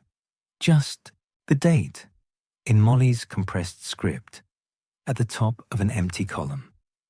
He had stood at the table for a moment, looking at the empty column, and then gone to bed.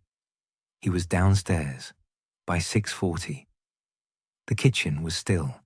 The fire in the sitting room had burned low overnight and not yet been restoked. The Christmas tree was visible through the open doorway, dark, unlit, the fairy lights off, the star still.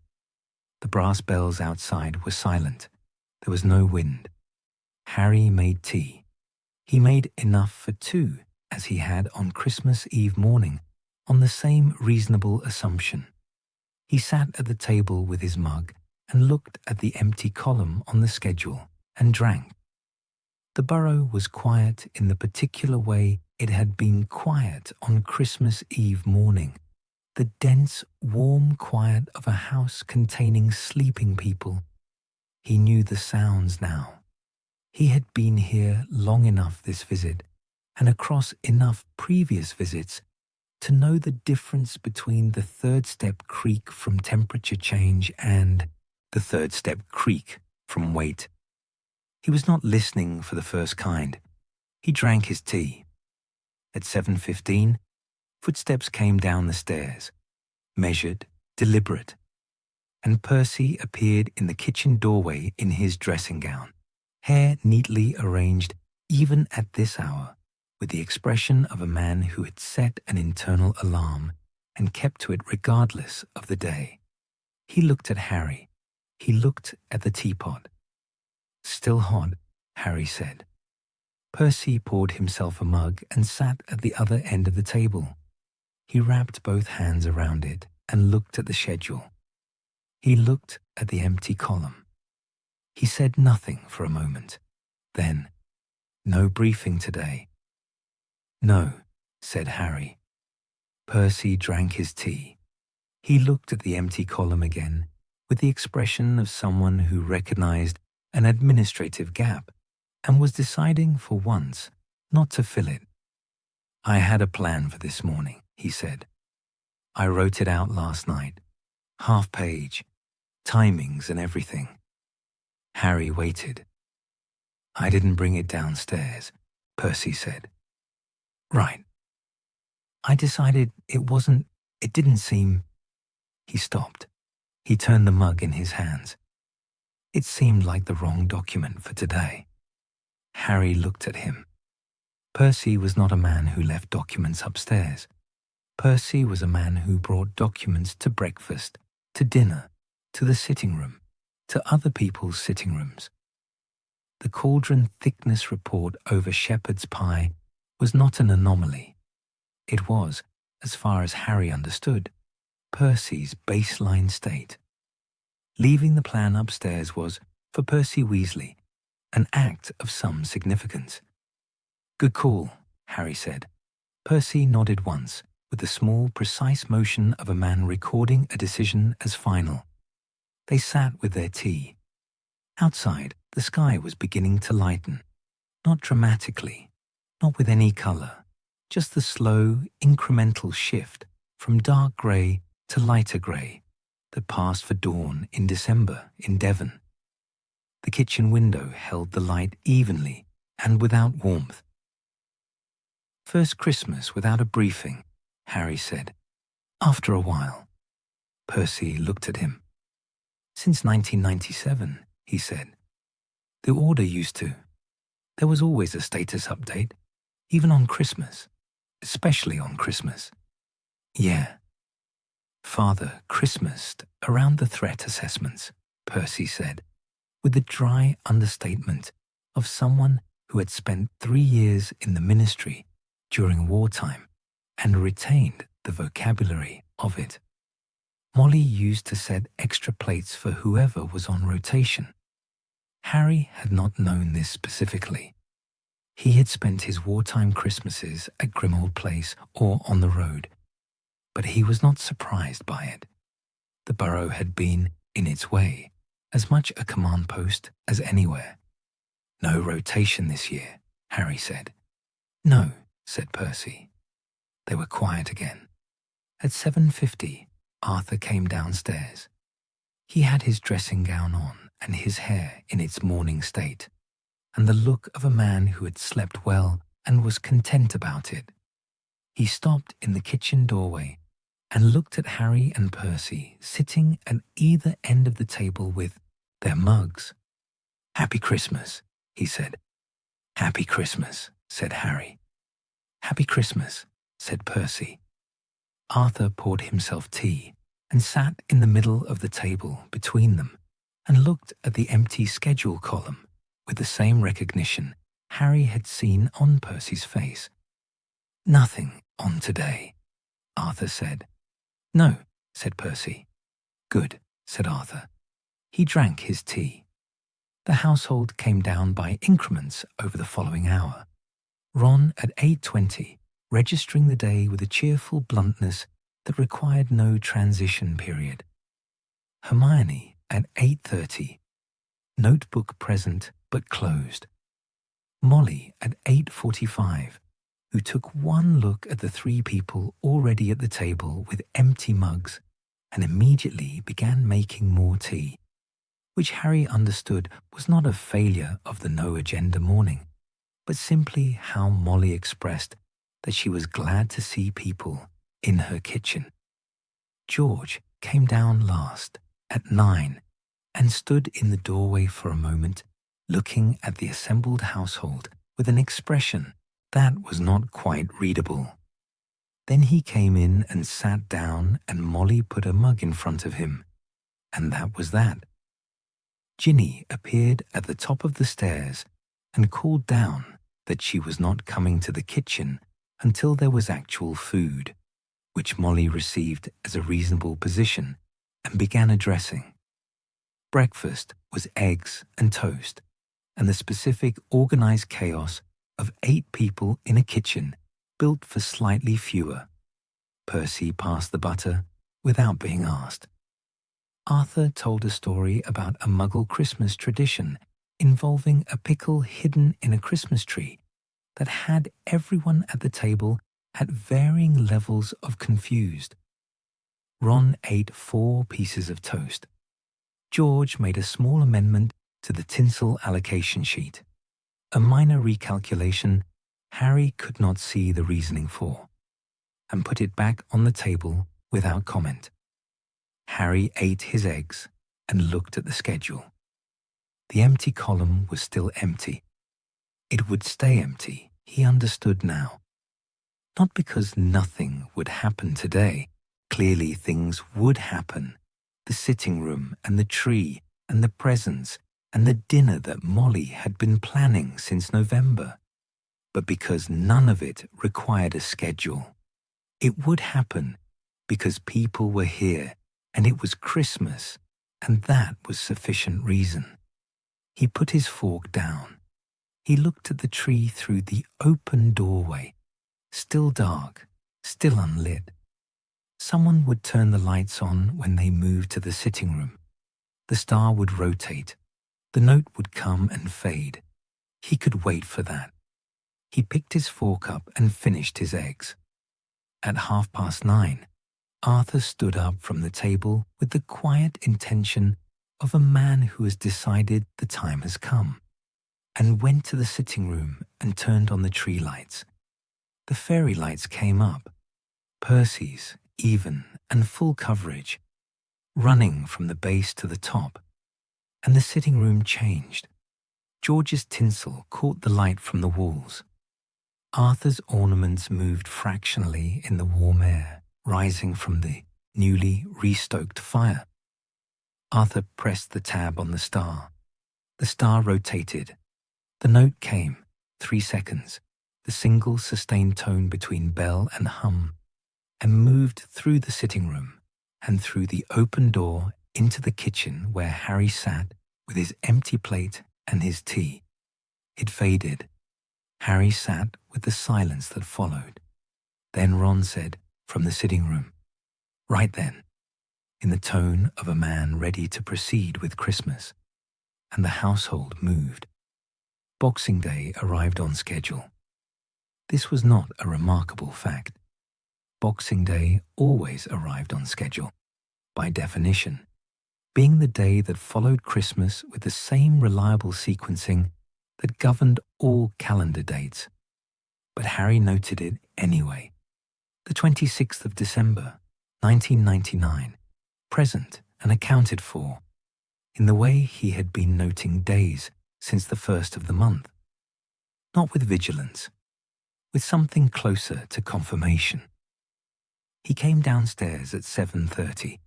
The kitchen was already occupied. Molly was at the counter with a list. It was a new list, not the decoration schedule, which had served its function and would shortly be taken down, but a post-Christmas reset list, written in the same compressed hand on a fresh sheet of parchment. Harry read it from across the kitchen as he made his tea. Decorations, storage, categorized by type, label boxes, tree, down by 29th, cards received, file or display, leftover food, inventory and plan, Hermione's mincemeat, Boxing Day lunch. The last entry had been underlined once. "The mince pies are today?" Harry said. "After lunch," said Molly. "I'm doing them properly, pastry from scratch. Do you need help?" She looked at him over her shoulder. "Can you roll pastry?" "I don't know." "Then yes, I need help. You can learn." He sat down with his tea and the reset list and read it through. It was a sensible document. It distributed the work of putting Christmas away across 4 days. Efficient, unhurried, with a logic that treated the end of the holiday as a process rather than an event. The decoration storage had subnotes, George's tinsel allocation sheet, keep for next year, Arthur's ornament box, reline with tissue. Harry read the subnote about the tinsel allocation sheet twice. Molly had decided to keep it, filed it under next year, the same way George had filed the order forms in Fred's handwriting under January 1997. In order, in the system, where it would be when it was needed. He drank his tea. The post-Christmas reset began after breakfast with the naturalness of a household that had done this enough times to know the shape of it.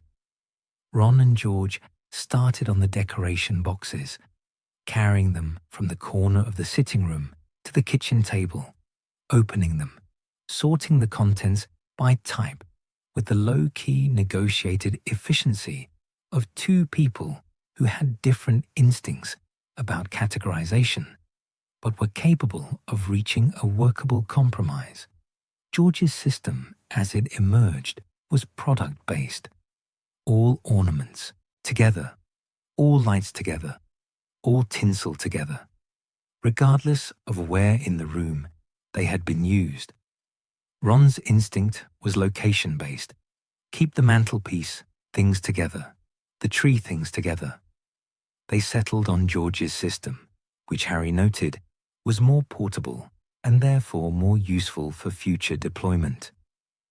Arthur was in charge of the ornament box, his own, the large wooden one with the brass clasps. He rewrapped each ornament in tissue paper with the careful attention he had given to the star on Christmas Eve, and relined the box with the fresh tissue Molly had set aside, and replaced the items in a sequence that appeared to reflect some internal logic about weight and fragility. Percy labelled the storage boxes. He had a label maker, a Muggle one, battery-operated, that produced small laminated strips of text. Harry had not seen it before and did not ask where it had come from. Percy used it with the satisfaction of someone deploying the correct tool for a task that had previously been handled with a felt-tip pen and good intentions. Each box received a label: contents, year, storage location. The star got its own box, a smaller one, padded with the tissue from its original wrapping, and a label that read Christmas Star, 1999, A. Weasley. Handle with care. George looked at the label for a moment when Percy attached it. He did not say anything. He went back to sorting the tinsel. Hermione's mince pies came out of their jars at noon.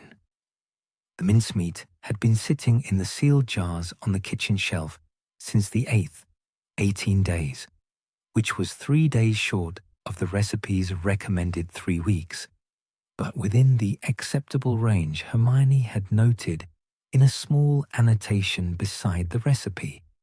She brought all 4 jars to the counter and opened them in sequence, and the kitchen filled with the smell of brandy and cinnamon and orange peel, warmer and deeper than it had been on the day of preparation, settled into itself. Molly made the pastry. She showed Harry how to roll it, the correct pressure, the direction, the way to turn it a quarter rotation after each pass to keep the thickness even. It was precise work with clear parameters, which Harry found, as he had found the tree stand and the banister garland and the inventory count, easier to do when the requirements were defined. He produced 4 passable pastry rounds on his first attempt. Molly assessed them. Good, she said, a little thick on the left side. Even pressure. He did 4 more. They were better. Hermione filled the cases and Molly sealed the lids, and the pies went into the oven at 12:30 for the time the recipe specified, and the kitchen smelled extraordinary. Ron came in from the sitting room, drawn by the smell, and stood at the counter assessing the progress with the interest of someone who had been waiting for this since the 8th. How long? He said. 20 minutes, said Hermione. He stayed in the kitchen for all 20 minutes, which no one commented on. Lunch was the mince pies alongside Doris Fawcett's, 1 dozen of each, as Molly had arranged, served on 2 separate plates and placed at the center of the table, with no indication of preference or hierarchy. The household ate both kinds. The verdict, delivered through the informal and largely non-verbal system of people eating things they found satisfactory, was that both were good and both were different, and both belonged on the table. Doris Fawcett's were consistent with 22 years of established quality. Hermione's were darker, richer, with the brandy more present. the product of 18 days in a sealed jar, properly made. Arthur had 3 of each. George had 2 of Hermione's and 1 of Doris Fawcett's, and did not offer a comparison. Percy noted, with the precision of someone who had been thinking about it, that the 2 versions complemented each other in a way that a single version would not have achieved, which Hermione received as a correct assessment, and Molly received with the expression of someone who had reached the same conclusion independently and was content to let it stand without commentary. Harry ate his mince pies and looked at the reset list on the counter. Most of the items had been ticked. The boxes were labelled and stacked. The tinsel allocation sheet was filed. The ornament box was relined. The star was in its new box with Percy's label on it. 1 item remained: decoration roster, file for next year.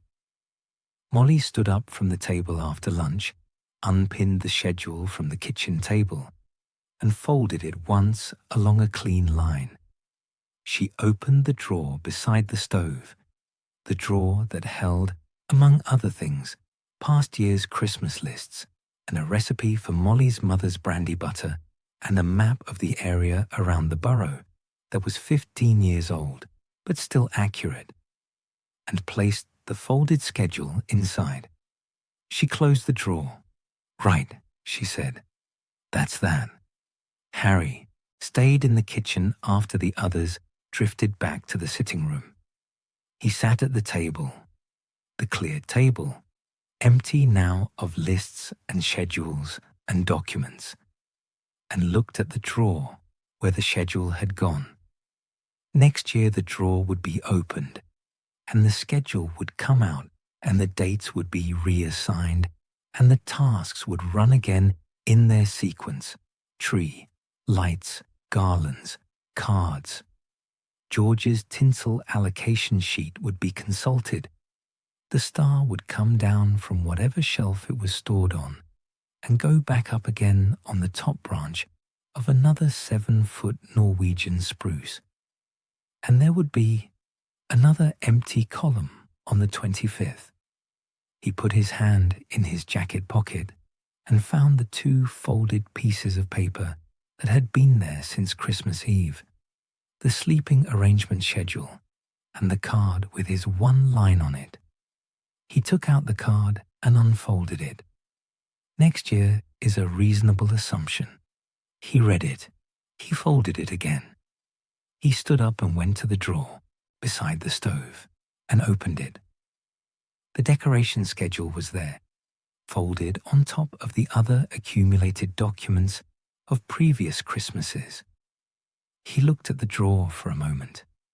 Then he put the card inside, not with the schedule specifically, but in the drawer with the other things that were kept because they were worth keeping. He closed the drawer. He went to the sitting room. Arthur was in his chair. Molly was on the sofa with her knitting. Ron and Hermione were at one end of the sofa with a book between them that appeared to be Hermione's, but which Ron was reading over her shoulder without objection. Percy was at the desk, writing something, but a letter, Harry thought, not a memo. The posture was different. George was in the armchair nearest the fire with his eyes half closed, and the tinsel allocation sheet on the armrest and a mince pie on a small plate balanced on his knee. The tree was lit. The star was still. Harry sat down in the remaining chair. Nobody asked what he had been doing in the kitchen. Nobody needed to. The fire burned at its steady level. The household ran in its quiet post-Christmas mode, the mode of a system that had completed its primary function and was now running at maintenance level, efficiently and without urgency, because that was what it did. Outside, the frost was on the garden again. The gate was latched. The lane was empty. Harry knew this without checking. He picked up the book that had been left on the side table. Someone's, he wasn't sure whose, a novel with a cracked spine, and opened it. He read. The decoration roster came down on the 29th, as scheduled. Molly unpinned it from the kitchen table at 9:30 in the morning, folded it along the same clean line, and put it back in the drawer beside the stove. The kitchen table was itself again, clear, functional, set for breakfast with no parchment and no permanent sticking charm residue, and no record of the month's accumulated decisions. The Isha tree came down the same afternoon. Arthur and Ron carried it out through the back door and into the garden, leaving a trail of dropped needles across the flagstones that Molly swept up with 3 efficient strokes of the broom. Percy's fairy lights were coiled and stored in their labelled box. George's tinsel allocation sheet was folded into the decoration folder. Arthur's ornaments were wrapped and rewrapped in tissue, the star last, in its new padded box with Percy's laminated label.